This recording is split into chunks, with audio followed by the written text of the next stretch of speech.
একবার এক গরিব বৃদ্ধ মানুষ একটি বাজারে বসে ছোট ছোট জিনিসপত্র বিক্রি করছিল। গরমে ক্লান্ত হয়ে সে একটি দোকানের ছায়ায় একটু বিশ্রাম নিচ্ছিল। হঠাৎ এক ধনী লোক এসে তার সামনে এক টাকা ফেলে বলল, এই নে, কিছু খেয়ে নিস, তোকে দেখলেই দয়া হয়।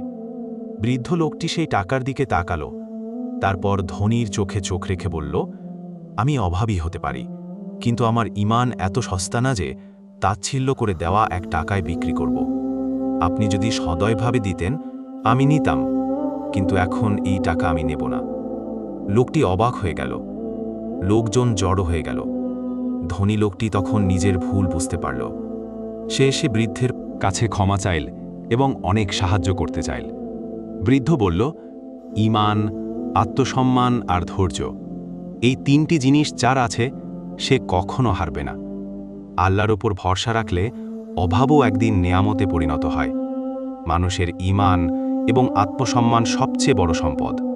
অভাব কখনো ঈমান বিক্রির অজুহাত হতে পারে। বন্ধুরা, ইসলামকে ভালোবেসে থাকলে চ্যানেলটা সাবস্ক্রাইব করে পাশে থাকবেন প্লিজ।